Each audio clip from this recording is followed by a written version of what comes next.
Hi folks, John Cordisco back again.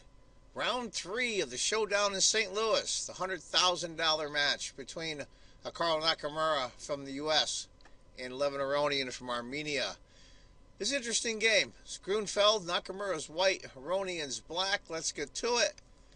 F6, C4, G6, F3. Another way to go is Knight C3, F3, D5. We go on C5 instead. D takes, Queen checks, Knight, Queen takes, Knight H3 is the way to go on that. After D5, C takes, Knight takes, E4. Typical Grunfeld stuff. Knight B6, Knight C3, Bishop, Bishop E3, Knight C6. Now, computer shows that black's ganging up on the D-pawn. Pretty funny. Bishop B5, pitting the knight, I should say, against the king. Castles, knight, Queen D6, E5. Interesting move there. Computer likes king to F2 or castles. Why F2? I really don't know. That's a mystery to me. E5. Queen back to D8.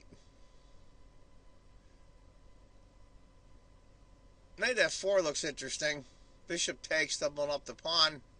Nakamura decides to go H4. Knight B4. Knight F4. This is an interesting position already. Very strange.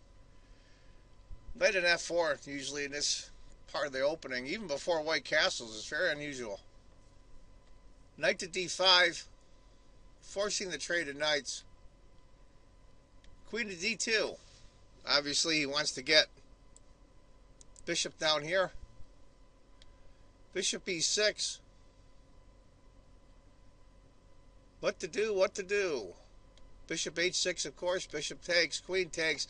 I've never liked that, where you take, let white take and king takes, and your knight ends up getting in here sometimes, and it's really, really tough to defend that. H7 square. F6. Bishop. Queen D7. Computer on off screen shows about a half-point advantage for white. Knight E4.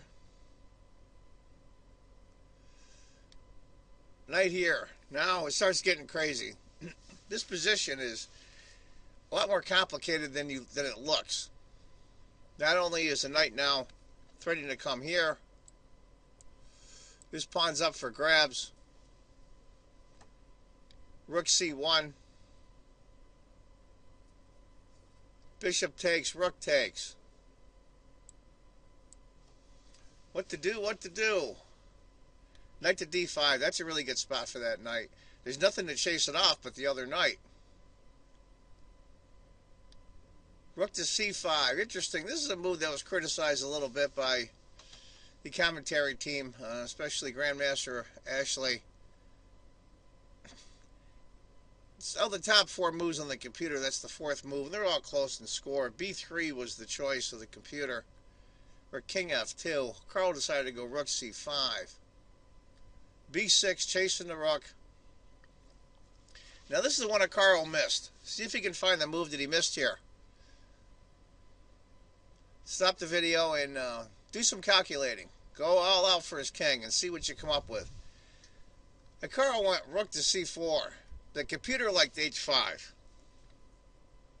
Letting the rook go. Now, you can't take the rook. Take my word for it.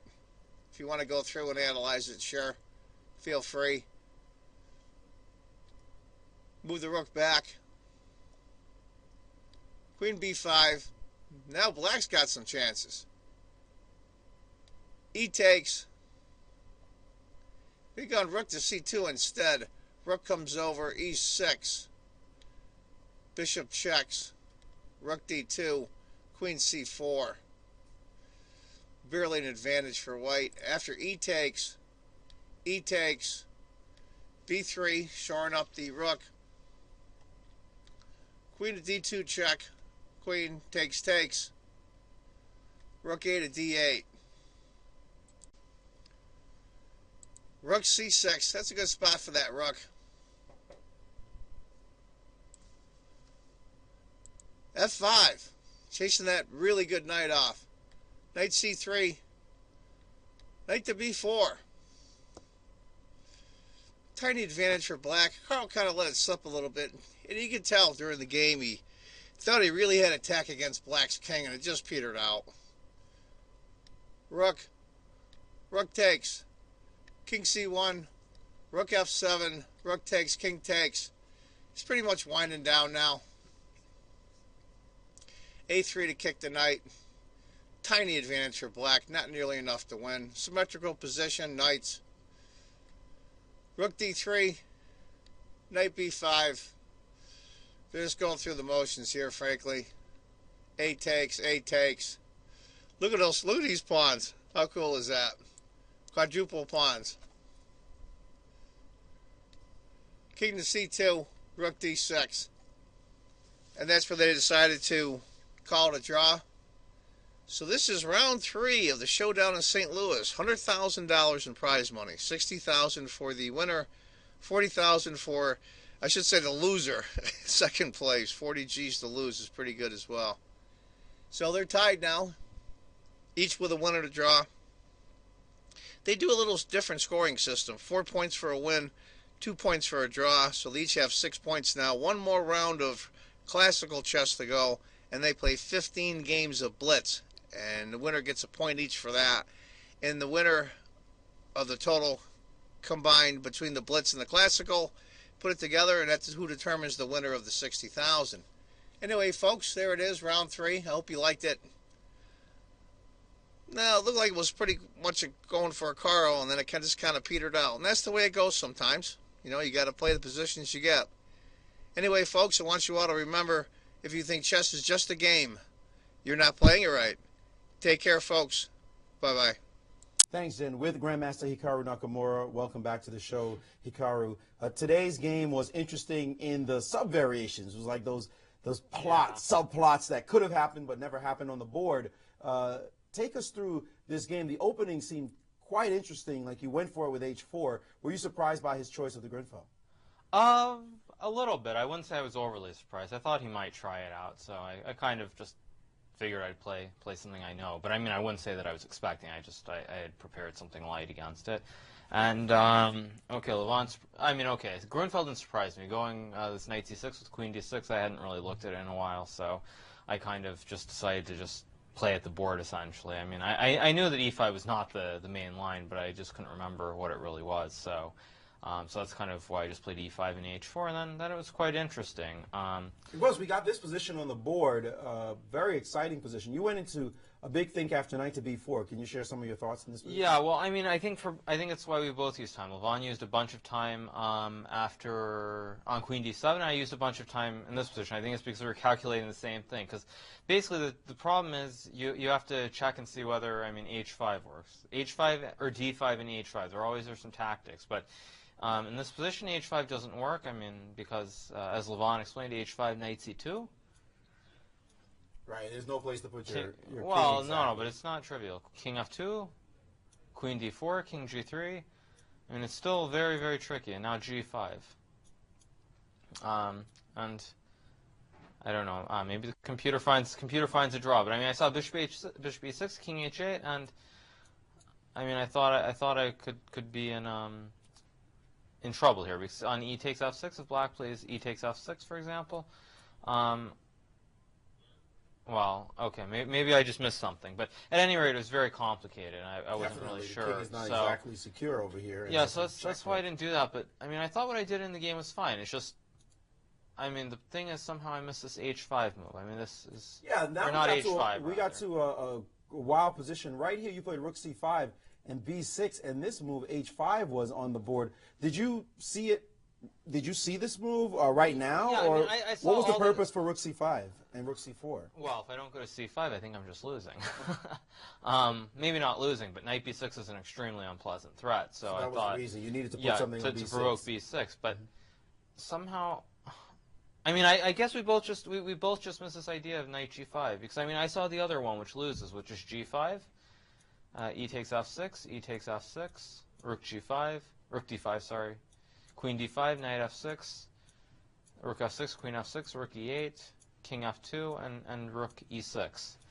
And I mean my queen's trapped and I just lose. So I mean I saw these ideas with f6, but I missed this e6 idea.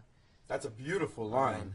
Absolutely. That's a great queen trap. It's not often you see the queen trap that way. Yeah. For sure. Great analysis. But the move h5. Yeah, h5, g5. Yeah, we both just missed knight g5 and e6. Knight g5 and then e6. I mean, I saw it in other lines, but I mean, you know, with the king on e1, you just forget that it's still possible. I mean, you just change the orders, and so I saw e6 in a lot of other lines, but I mean, with the king on e1, of course, I mean, e6 and knight g5, but here it doesn't work. So, but okay, in this position it does, obviously, and.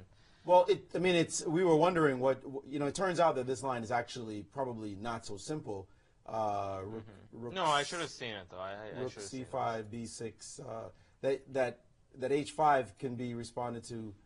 G5, yeah. G5, knight G5, g5, and I guess queen f5. And queen f5, right. And so it's actually super unclear, but you actually just, it's not something you had intended. You were defending against the knight b6 threat with rook c5. I mean, I don't know if this is winning, though. I mean, it looks like black has, I mean, rook d5, it's not fg5, winning. castles, rook d8. I mean, white can't lose. There's no risk, but I don't think it's winning, though, now that I look at it more. I mean, I think white's better, but I don't think it's winning, so I'm not going to be that upset, I guess, about it, to say the least. Okay. All right. Now, so that was one interesting moment. Later in the game, though, in this moment, it looked like it was black's turn to miss a big opportunity. F5 looked like it was a really aggressive move, and your king is still stuck in the middle, rook e8, check threats. What was he so scared of here? Well, I think Levon missed the idea of rook f6. So knight g5, for example. I wasn't going to play knight g5, by the way. But knight g5, rook e8, king f2, queen d7. And if h5, black has a very nice idea of rook f6, I think. This we did see. Yeah, I saw this during the game. So, I mean, I was actually going to just I was going to go h5 instead. And I think black's still quite a bit better. But, I mean, it's a game at any rate. Whereas this, I think, is losing. So, So a real missed opportunity for him. I think for both of us. Yeah, right. So it's like a trade-off there. Yeah. Finally, there was a moment when you seemed a bit perturbed when here you traded rooks right in this position, and you took king c1, rook f7. Here you seem to be a little disturbed, although we thought probably it was steering towards a draw. What were you thinking here? Well, it said I thought rook c8 was better. That's the thing. I mean, I didn't think I had to trade. So, I mean, I wanted to go rook c8 and h5, but I think it's quite dangerous because black goes rook d7, and it's still probably drawish, but it's quite unpleasant. So, I mean, I think I played the right moves, takes and a3, and knight b5 is very important here, because I think the other moves are a little bit tricky. I mean, okay, the computer probably can draw it with takes on b4. I mean, but it's a very unpleasant endgame at any rate. So, I mean, I thought knight b5 was right, and then, okay, Levon played a6. I guess he can try knight d5 maybe, but now I think it can also get tricky here if I go rook d1, for example. In this moment. Yeah, it's not the only move, but. Oh wait, no, sorry, no, this just loses. Yeah. No, actually, you know, I saw it as the secondary line. I was going to go king c2. That was the first line I thought of, and then I saw rook d1. I thought the endgame was drawn. Of course, you know, if I'd used time, I probably would have seen a6. Sure, but now rook e3 and rook d1. And rook d1, and now the engine is giving this move rook e5, which is kind of weird to sandwich a rook. No, I understand that, but if I go knight d6 and bring the king knight c4, I thought this was fine. Rook e2, rook d2. I mean, if black's going to trade, it's a draw. It's a draw. This is not winning for black. I'll say that. But yeah, I mean, okay, knight d5 is a way to keep the game going, but I think I would have drawn it pretty routinely, at this point. All right, some very high tension games to be sure. You got one game left tomorrow before the Blitz, so all to play for. Let's just get your thoughts, though, very quickly on a couple of really significant events in the world of chess. First of all, Sam Sevian becoming the youngest grandmaster in U.S. history and also one of the youngest grandmasters in world history. What do you think of his accomplishment? Well, I think it's good for American chess when you have up-and-coming talents. I mean, it remains to be seen how far he'll go, but certainly he's accomplished quite a lot in his 13 years. Yeah, 13 years. I mean, it made Sierra, what was it, 15 years, look like an old man. Yeah, but I mean, that's a trend in chess. There's so many people who've I think when I did, I was maybe the 5th youngest or something. I think since then, there are like probably at least 10 to 15 who have done it younger. So I think it's just the nature of the way chess is going, just the general trend. And the win by Magnus to maintain his title, what were your thoughts about that? Did it seem predictable, or was it more interesting than? Well, I think it was predictable in the sense of him winning the match. I thought the quality of his play was very bad, actually, or maybe Anand was just playing very well. But I mean, I thought, for example, his mistake, obviously, in Game 6, which he won, was very uncharacteristic. And actually, today, I thought he was in quite a bit of trouble too with the white pieces. So, I mean, he did what he did. He got out of the tough spots. But I guess I would have said that I thought his play was much more inspiring last time around. Well, but he's now world champion, and he keeps it for a couple of years. You're in the running for that. You're in the cycle right now, trying to. Well, I have to do well in a couple of events first. I'm not quite in the candidates yet, so. Are you long way to go. Optimistic about it? Well, I mean, I've done well in the first 2 Grand Prix events. I have another one in May, which is very far off, and I'll also have the World Cup, so I'll certainly have my opportunities. But I think at any rate, whether I make it in or not, I think pretty much everyone is hoping for a different opponent next time around. Not everybody in India, by the way. Right, not in India, yeah. Well, thanks so much for sharing your. Thanks, Jen. With Levon, first of all, were you an old man when you became a grandmaster? I became a grandmaster at the age of 17. Oh man, over the hill! Wow, you only became number 2 in the world. But I was the youngest Armenian grandmaster. There you go. So that's a good achievement. There you go. There's definitely an achievement there. Well, this game was definitely extremely interesting coming out of the opening. Did you try to surprise him with the Grenfell? It's difficult to surprise somebody with an opening that you play the first 15 years of your life. Lately, you've been a bit more. Yeah, but I still come back to my first love from time to time. So I just wanted to go for a sharp game. I really felt like having some fun. Oh, this was a lot of fun for us. Well, we appreciate that Thank you. for sure. This was a critical moment in the game. You played. Actually, the critical moment was probably earlier because I went completely nuts with Bishop E6. I should have just played C5, takes. I mean, it's a wonderful compensation. Takes on E3, Bishop E6, and I mean, black cannot be worse. That's what I felt during the game, that I have so much play for my pawn. And then during the engine sort of disagrees, but it got a free pawn in its hand, so it always going to disagree. Well, maybe I'm overly optimistic about my bishops, but typical Grunfeld player, sacking pawns for compensation. Yeah, but generally, I actually, after Bishop H6, I thought I'm fine, but after Bishop C4, position looks kind of, I mean, it looks solid for black, but I would rather play white, because I felt that if he even just takes on d5 and makes a castle, it's difficult for black, to come up with something concrete. We noticed that, getting rid of your knight and leaving you with a bishop that's not really doing anything. And I can't really afford to play c6. I mean, he would just castle alone. So you're suggesting the move here after I felt Queen D7. You know, I had this cunning plan. I said I'll play Queen D7, pretend I didn't see knight e4, and maybe Hikaru will fall for it. So, fall for what, knight e4? Yeah, because it seems that knight b4 shouldn't work, but it actually works perfectly. Well, but in this line, after you play knight to b4, rook to c1, there is a variation that Hikaru said he missed for sure in this position, thinking that he was in trouble here, rook to c5, b6, that here he could play the move h5. I didn't see that. We were told by Tony after the game, and I mean, we came to the conclusion that black is slightly worse after this. Yeah. After this move, yeah, that's the same conclusion. Well, not losing though, but just a bit worse having to play the position. Well, you know, you always like put a position somewhere here, like with the rook on c5. You always have these ideas. White wants to play e6 with the king on d8 and knight g5. So all the ideas are connected with white playing knight g5 to mate.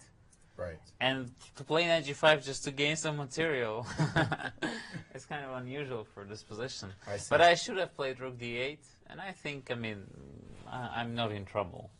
Yes, rook d8 was a solid move here. Yeah, and my position is fine. Later in the game, we saw another critical moment after queen b5, ef6, ef6, b3. You played queen a5 check in this position, but this move f5 looks really interesting. I don't think it's anything. Just knight g5. Knight g5, check. Check, king f2. King f2, queen d7. I thought rook c1, rook c6. He will just put the rook there and he won't be worse. This rook? Yeah. And after rook e7? Yeah, rook c6. Well, the computer is totally disagreeing with you right now, dude. So probably... It's feeling like there's stuff happening. Oh! Knight b4 is threatened with this So fork. white doesn't really want anything. So this whole h5 is a mirage. So he cannot play h5 because of knight f6. Got it. Yeah, probably here I went wrong, you know, because I felt that in the end game I'll be pressing a little bit. It's safe. You know, I'm out of risk, and here he might play for h5. So yeah, this was a bad decision. You know, but after you calculate so many mating ideas in one game, you kind of For the other guy. feel relieved. It's time to get relieved to get the queens out of the game. So It's hard to switch directions, isn't it? When it feels like the other person's attacking, and you finally had a chance to be the one attacking as well. Yeah, I regret not playing this. I overestimated this structure.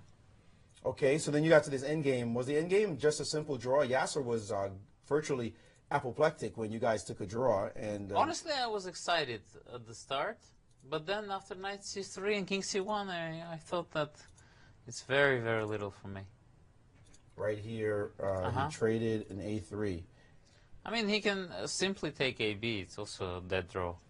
Knight b5, I felt I can play knight d5. Yeah, I saw this. Right, that's the critical move now. Knight d5. King and, c2, king c2, rook e3. Yeah, this stuff, you know, I had this inner feeling that this might be interesting, but then I thought knight a7, it's a time trouble. What do you know? Right now, knight a7? What do you know? Something could happen, you mean, an accident. Yeah, you know, because his pawns start flying, and maybe black is better, but maybe he's not. Maybe white is better. So this is very difficult to assess it, and I didn't really want to commit. I mean, if I haven't won yesterday, I would probably go for something like this. I mean, I would have definitely played f5. But today I was trying to play solidly. And you would have the white pieces tomorrow as well, so no need to take too much chance. Yeah, you know. I mean, of course, you got to take your chances, but those endgames can be risky. Okay, all right. Well, so this game has ended in a draw. You have a big game tomorrow. What's your thoughts going into that one? I mean, I think today's game was interesting. I'll try to keep it, you know, to keep the game in the same vein, you know, kind of play for the public in some way, and for myself. There's some discussion already on the blitz side of things that who's better at blitz? Do you have an opinion there? You and Naka, what's your history been like? I don't remember, actually. I have an opinion, but I'm not going to share it. Because people are going to think I'm arrogant. So there you go. You know, I mentioned that you're confident as opposed to arrogant. I didn't use that term. Okay, so we'll certainly be in for that. But let's one thing first with the game tomorrow. Before I let you go, I'd like to talk about two big moments in chess. You talk about being the youngest Armenian grandmaster, and Sam certainly did his thing as the youngest player. What do you think about this potential for American chess? He's the youngest. Sam. Youngest American. I mean, you know, he has the right genes to be a good chess player. He has the Armenian blood in him, so he's. I think he's a very mature and a very good player already now, and I think that's just great for the American chess, and he has a positional style. I really like his play. Excellent. Well, we appreciate it too. And finally, Magnus is again the world champion. What did you think of this match?